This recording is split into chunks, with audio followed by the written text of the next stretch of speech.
श्री गणेश बने अपाहिज माँ के नौकर। माँ, मेरी और राघव के गुल्लक में थोड़े थोड़े पैसे हैं, आप वो ले लो ना। छोटा सा ही सही, गणेश चतुर्थी की तैयारी कर लेते हैं। हाँ माँ, इतना तो हम कर ही सकते हैं। हाँ बेटा, बोलो गणपति बप्पा मोरया। मंगल मूर्ति मोरया। जय गणेश जय गणेश जय गणेश देवा, माता जाकी पार्वती पिता महादेवा। चार भुजाधारी माथे पर तिलक, सोहे मूस की सवारी। जय गणेश जय गणेश जय गणेश देवा। बोलो गणपति बप्पा महाराज की जय, देवों के देव महादेव की जय। माँ जल्दी से प्रसाद दीजिए ना। लो बेटा। प्रसाद बांटने के बाद सुमन घर के बाकी के काम में लग जाती है। शाम तक उनके पिता मुकेश भी आ जाते हैं। दोनों बच्चे गणेश चतुर्थी के लिए अपने पिता से पैसे मांगते हैं, लेकिन मुकेश पर वो भी नहीं होते हैं। बच्चों, मुझे माफ करना, मैं खेत में काम करने गया था, लेकिन मेरी एक भी फसल नहीं होगी। अब जब तक खेत में कुछ उगेगा ही नहीं तो मैं क्या बेचूंगा और तुम्हारे लिए पैसे कहाँ से लाऊंगा। कोई बात नहीं पिताजी, हम ज्यादा जिद नहीं करेंगे, कम में ही गणपति बप्पा का स्वागत कर लेंगे। हे गणपति बप्पा मोरया, इस बार हम आपका आदर सत्कार कैसे करेंगे? इस गणेश चतुर्थी पर तो हमारी हालात बद से बदतर हो रखे हैं। कुछ दिनों से तो दाने दाने के लिए तरस गए हैं खाने को।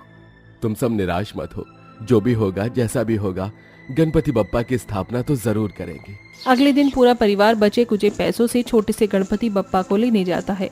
अरे मुकेश जी, हमने यहाँ तो पता कर लिया, सब महंगी मूर्ति दे रहे हैं, रोड के उस पार चलते हैं। सुनो राघव, पल्लवी बेटा, तुम दोनों यहीं रुको, हम अभी सामने वाली रोड से आते हैं। हाँ, तुम दोनों कहीं मत जाना, ठीक है? ठीक है माँ पिताजी, आप हमारी चिंता मत कीजिए।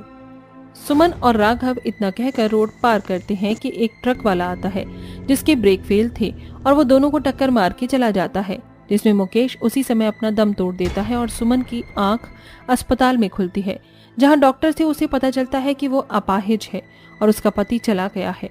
इस बात से वो बहुत टूट जाती है। 4 दिन बाद वो अपने बच्चों के साथ अपने घर में होती है। उठने की कोशिश करती है लेकिन बैसाखी के कारण गिर पड़ती है। क्यों गणपति बप्पा, क्यों आपने मेरी जिंदगी क्यों उजाड़ दी? क्यों आपने मेरे पति को मुझसे छीन लिया? अब मैं उनके बिना अपने बच्चों को कैसे पालूंगी? और मेरी टांग भी छीन ली। इतना निस्वार्थ आपने मुझे क्यों बना दिया? मैं तो आपके नित्य प्रतिदिन सेवा करती थी। आप संभालिए खुद को, जो हो गया बदल नहीं सकता, लेकिन गणपति बप्पा आपके जीवन में खुशियां जरूर ले आएंगे।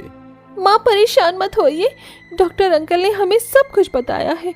हम दोनों है ना, आपका बहुत ख्याल रखेंगे, हम आपका सहारा बनेंगे। हाँ मेरे बच्चों। फिर सुमन के बच्चे उसे सहारा देकर बिठाते हैं। उसकी ये दशा देखकर बैकुंठ में बैठे मूषक राज गणपति बप्पा से कहते हैं, स्वामी गणेश, सुमन आपकी परम भक्त है, उसके साथ इतनी बड़ी दुर्घटना हो गई, वो कोई काम करने लायक नहीं रही, उसके दोनों छोटे बच्चे भी भूखे हैं, भला आपने उसके साथ ऐसा क्यों किया? मूषक राज, उनके साथ जो हो रहा है वो उनके पिछले जन्म का कर्म फल है और यही उनकी परीक्षा भी है। लेकिन सुमन को मैं ऐसी हालत में नहीं देख सकता, क्योंकि वो और उसके बच्चे बड़े प्यार से मेरी सेवा करते हैं, इसलिए मैं उसके घर जाऊंगा। ये जानकर मुझे बहुत खुशी हुई महाराज। ये कहते ही गणेश जी सुमन के घर के बाहर एक लड़के का रूप लेकर पहुंचते हैं और कहते हैं, सुनिए सुनिए, कोई यहाँ है क्या? मेरी मदद करो। माँ कोई आया है, जरा आप देख लीजिए। फिर अपाहिज सुमन बैसाखी के सहारे उससे कहती है, कहो भला मैं अपाहिज तुम्हारी कैसे मदद कर सकती हूँ? देखिए, मेरा नाम गणेश है, मैं बहुत भूखा हूँ और 2 दिन से भटक रहा हूँ, मेरे पास न रहने की जगह है, इसलिए आप मुझे कोई काम दे दीजिए ताकि मैं कुछ खा पाऊँ। भला मैं गरीब जिस पर कोई काम भी नहीं है, न पैसे हैं, मैं तुम्हें क्या दूं? मैं और मेरे बच्चे तो खुद रूखा सूखा खा कर गुजारा कर रहे हैं और कभी कभी तो वो भी नहीं हो पाता। देखिए, मैं आपसे विनती कर रहा हूँ, मैं आपके घर का कोई भी काम कर लूँगा, बस आप मुझे 2 वक्त की रोटी दे दीजिएगा, मैं वैसे ही गुजारा कर लूँगा। ठीक है, आ जाओ। फिर सुमन रूखी सूखी रोटी और प्याज अपने बच्चे और गणेश जी को परोस देती है, जिससे वो बड़े ही प्यार से खाते हैं। अरे वाह, ये खाना तो अत्यंत स्वादिष्ट लग रहा है। गणेश, सूखी प्याज रोटी तुम्हें स्वादिष्ट कैसे लग सकती है? मुझे तो बिल्कुल अच्छी नहीं लग रही है। हाँ, मुझे भी। तुम अच्छे से खाओ, इसमें तुम्हारी माता का प्यार है जो मुझे बहुत अच्छा लग रहा है, और इतने दिनों बाद मैं खाना जो खा रहा हूँ। जरूर तुम भूख लगने के कारण ही तुम्हें अच्छा लग रहा है। आप भी खाइए। ये क्या, सुमन के हिस्से में तो खाना ही नहीं बचा। जब खाना है ही नहीं तो खाऊं क्या? तभी गणेश जी के पलक झपकते ही सुमन की प्लेट में भी रोटी आ जाती है। अरे, तुम्हारी थाली में भी भोजन है, खाओ खाओ। अभी तो इसमें खाना नहीं था, ये कहाँ से आ गया? खैर, खा ही लेती हूँ। फिर सुमन भी खाना खा लेती है। कुछ देर बाद सुमन झाड़ू लगाती है, तभी गणेश जी उसके हाथ से झाड़ू लेकर कहते हैं, इस काम को मैं कर लूंगा, आप आराम कीजिए। आपकी तबीयत ठीक नहीं है ना, अब से घर का सारा काम मैं ही करूंगा। ठीक है, जैसी तुम्हारी इच्छा, लेकिन अगर काम ना हो तो बता देना, मैं तुम्हारी मदद करूंगी। इसके बाद गणेश जी एक इंसानी रूप में सुमन के घर का सारा काम करने लगते हैं। पहले तो वो घर की सफाई कर देते हैं और फिर खाना बनाकर कपड़े भी धो देते हैं। चलो, आखिरकार सारा काम निपट गया। अरे वाह गणेश, तुमने तो बड़े जल्दी काम कर लिया। चलो, संध्या का समय हो गया है, आओ गणपति बप्पा की पूजा करते हैं। हम उनको स्थापित तो कर ही नहीं पाए। तो क्या हुआ, सेवा तो तुम उनकी अभी भी करते हो। हाँ, ये तो है। देखो, मैंने उनके लिए आटे और चीनी के मोदक बनाए हैं बड़ी मुश्किल से। फिर सुमन और उसके बच्चे गणेश जी की पूजा करते हैं। इतने में गणेश सारे मोदक खा लेता है तो राघव कहता है, अरे तुम पागल हो, तुमने गणपति बप्पा के मोदक क्यों खाए? वो उनके लिए थे ना कि तुम्हारे लिए। तुम अपना नाम गणेश रखोगे, इसका मतलब ये थोड़ी है कि तुम ही भोग लगाओगे। कोई बात नहीं बेटा, गणेश तुम्हें ऐसे नहीं करना चाहिए था। पहले गणपति बप्पा को तो भोग लगाने देते। मुझे माफ कीजिएगा, मोदक देखकर रहा नहीं गया। ऐसे ही कुछ दिन गणपति बप्पा सुमन के घर का सारा काम करते हैं। एक दिन सुमन बैसाखी लेकर जा रही थी कि तभी गणेश कहता है, अरे, ऐसी हालत में आप कहाँ जा रहे हो इतनी जल्दबाजी में? मेरा जाना जरूरी है।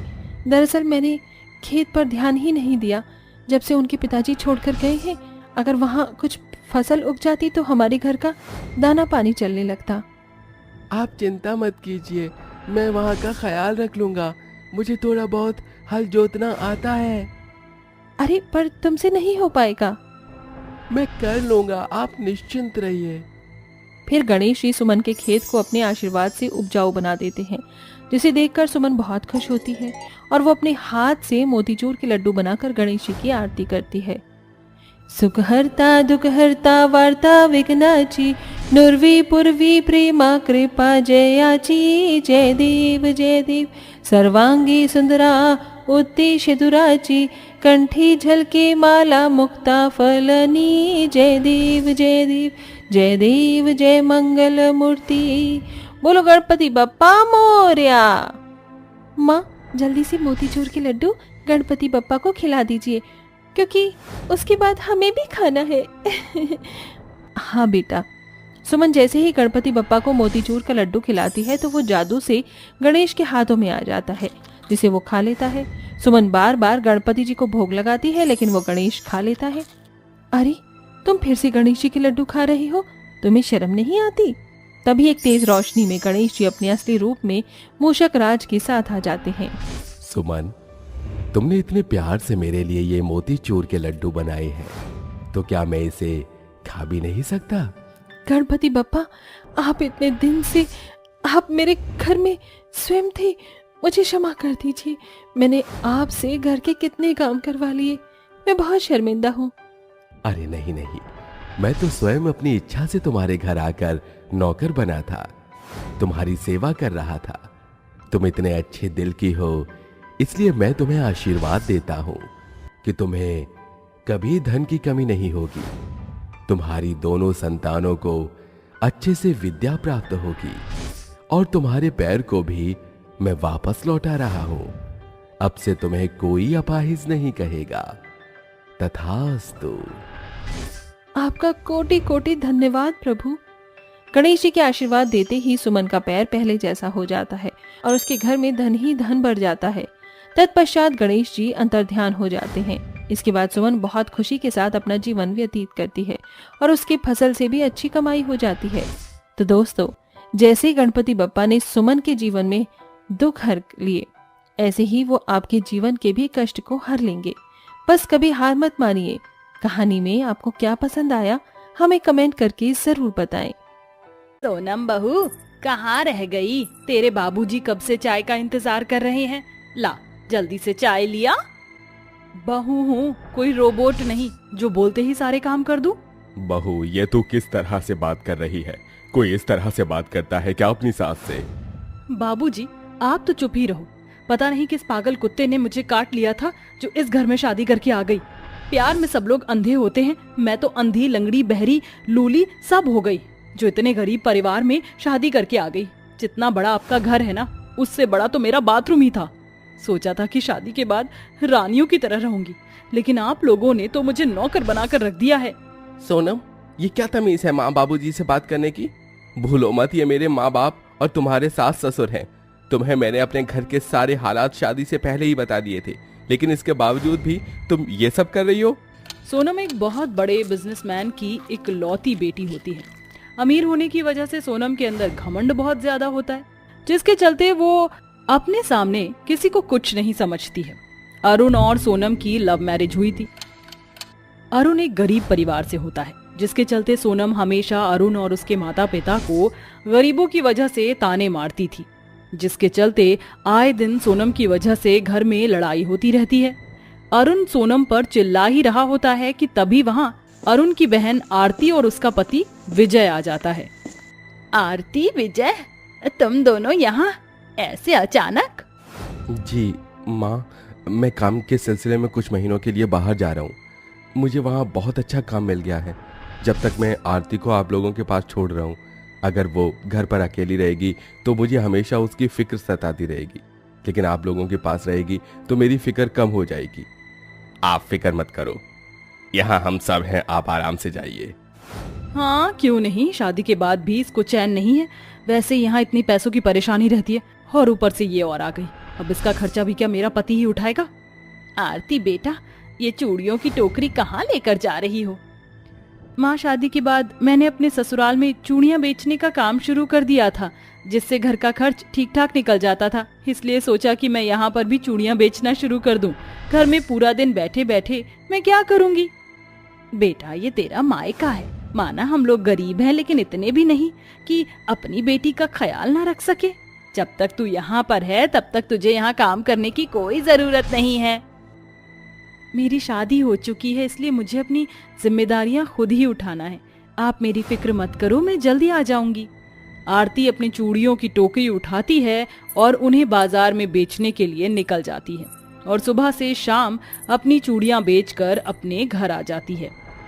भाभी, बहुत प्यास लग रही है, एक गिलास पानी पिला दो। तेरे माँ बाप और भाई कम थे क्या जो अब तू भी आ गई मुझ पर हुक्म चलाने? मैं इस घर की बहू हूँ, कोई नौकरानी नहीं। तेरे हाथ पैर है ना, तो तू जा खुद जाकर पानी पी ले। मैं तेरी कोई नौकरानी नहीं हूँ। पता नहीं किन गरीबों के घर में आ गई हूँ। मैंने तो बस आपसे एक गिलास पानी मांगा था और आपने इतना सब कुछ कह दिया। और आप क्यों हमेशा हम सबको गरीब होने का ताना देती हैं? माना हम सब लोग गरीब हैं, लेकिन भैया ने आपको किसी चीज की कमी महसूस नहीं होने दी। वो हमेशा आपका इतना ख्याल रखते हैं और माँ बाबूजी भी आपको बिल्कुल अपनी बेटी की तरह प्यार करते हैं। लेकिन इन सब के बाद भी आप हमेशा हम लोगों के साथ ऐसा करती हो। तेरी इतनी हिम्मत कि अब तू मुझसे जुबान लड़ाएगी। भूल मत कि मेरे डैड कौन है, समझी? जितनी औकात है उतनी औकात में रहकर मुझसे बात कर। अपनी भाभी की बात सुनकर आरती की आंखों में आंसू आ जाते हैं और वह बिना कुछ कहे वहां से चुपचाप चूड़ी बेचने चली जाती है। ऐसे ही समय बीतता रहता है और एक दिन, आज मैं ये पैसे ले जाकर बैंक में जमा कर देती हूँ। जब ये वापस आएंगे तो हम दोनों मिलकर हमारे लिए एक बड़ा घर खरीदेंगे। आरती अपने हाथों में पैसे लिए इतना बोल ही रही होती है कि तभी वहां सोनम आ जाती है और उसके हाथ से सारे पैसे छीन लेती है। तुम्हारे पास तो बड़े पैसे हैं। मैंने चूड़ियों को बेचकर जो पैसे कमाए हैं ये वही पैसे हैं और आज मैं इन्हें बैंक में जमा करने के लिए जा रही हूँ। लेकिन आपने इन्हें मुझसे ले क्यों लिया? मेरी प्यारी ननद जी, अब आपकी शादी हो गई है तो ये आपका घर नहीं है। यहाँ पर आप जो रह रही हो, खा पी रही हो, सो रही हो, उन सब के लिए आपको पैसे देने पड़ेंगे। वैसे ये पैसे तो कम है, लेकिन अभी फिलहाल के लिए ठीक है। बाकी के पैसे आप मुझे बाद में दे दीजिएगा। मेरे पैसे वापस कर दीजिए। मैंने इन्हें बहुत मेहनत से कमाया है। दिन रात एक करके मैंने चूड़ियां बेची हैं इन पैसों को जमा करने के लिए। ये पैसे मेरे घर के लिए हैं और मेरी शादी हुई है तो क्या हुआ, ये मेरा भी घर है। जैसे आप इस घर की बहू हो, वैसे ही मैं भी इस घर की बेटी हूँ। सोनम आरती की एक नहीं सुनती और वो सारे पैसे लेकर चली जाती है और बेचारी आरती सिर्फ रोती रह जाती है। सोनम अक्सर आरती से उसकी सारी मेहनत के पैसे छीन लिया करती थी और आरती बेचारी सोनम से कुछ नहीं कह पाती, क्योंकि आरती ये नहीं चाहती थी कि उसकी वजह से उसके भाई और भाभी के बीच में कोई अनबन हो। इसलिए आरती बिना कुछ कहे अपनी भाभी की सारी चीजों को सहती रहती है। और ऐसे ही समय गुजरता है और एक दिन, चाय बनाई है या कोई कड़वा जहर, इतनी बेकार चाय तो मैंने आज तक अपनी लाइफ में कभी नहीं पी। भाभी, चूड़ी बेचने का समय हो गया है, बाजार जाने में देरी हो रही है, इसलिए शायद जल्दबाजी में चाय अच्छी नहीं बनी। ऐसी चाय तो मेरे घर के नौकर भी नहीं पीते। इस घर में तो मुझे एक कप चाय भी ढंग से नसीब नहीं होती है। क्या हुआ बहू, सुबह सुबह घर को क्यों सर पर उठा लिया है? आपकी बेटी को तो एक कप ढंग की चाय भी बनानी नहीं आती है और आप मुझे बोलती हैं? घर के सारे काम मेरी बेटी ही करती है और बाहर कड़ी धूप में जाकर सुबह से शाम तक चूड़ियां बेचती है। और तू अगर एक काम कर दे तो उसके लिए 100 बातें सुनाती है। अगर आज चाय अच्छी नहीं बनी तो क्या हुआ, तू खुद भी तो चाय बना सकती है ना। अपनी हरकतों से बाज आ जा, अभी भी समय है, वरना तू बहुत पछताएगी। आप होती कौन हो मुझसे इस तरीके से बात करने वाली? आज तक मेरे डैड ने भी मुझसे इस तरह से बात नहीं की है। अपनी औकात में रहकर बात करिए। भाभी, ये आप माँ से कैसे बातें कर रही हो? भूलो मत, ये आपकी सास है और सास माँ के बराबर होती है। आपको कोई हक नहीं इनसे इस तरह से बात करने का। अब तू मुझे सिखाएगी कि मुझे किससे किस तरह से बात करनी चाहिए और किस तरह से नहीं। तेरी औकात क्या है मेरे सामने? भाभी, मेरी औकात इतनी तो अच्छी है कि मैं किसी गरीब से उसकी मेहनत की कमाई नहीं छीनती, जैसे आप मुझसे छीनती हो। आरती की बात सुनकर सोनम को बहुत गुस्सा आता है और वो आरती को एक जोरदार थप्पड़ मार देती है, जिस वजह से आरती नीचे गिर जाती है। तभी वहाँ सोनम का पति अरुण आ जाता है और अपनी पत्नी को, अपनी बहन को थप्पड़ मारता देख उससे ये बर्दाश्त नहीं होता और वो सोनम को थप्पड़ मार देता है। मेरी जिंदगी की सबसे बड़ी भूल है जो मैंने तुमसे प्यार किया और तुमसे शादी की। मैं जानता था कि तुम मेरी गरीबी की वजह से मेरे परिवार वालों को पसंद नहीं करती हो, लेकिन मुझे ये नहीं पता था कि तुम मेरी बहन के साथ ये सब कर रही हो। अब मुझे तुम जैसी लड़की के साथ नहीं रहना। अभी के अभी निकल जाओ मेरे घर से। ये आप क्या कर रहे हैं भैया? आप भाभी को ऐसे घर से नहीं निकाल सकते। वो आपकी पत्नी है और आपने उनके साथ 7 जन्म रहने का वादा किया है। इसके साथ रहने से अच्छा है आरती मैं अकेला ही रहूं। ऐसा मत कहो अरुण, ये जैसी भी है हमारे घर की बहू है और हमारी इज्जत है। मैंने आप लोगों के साथ इतना सब कुछ किया, लेकिन मेरी गलती होने के बावजूद भी आप लोगों ने आज मेरा साथ दिया।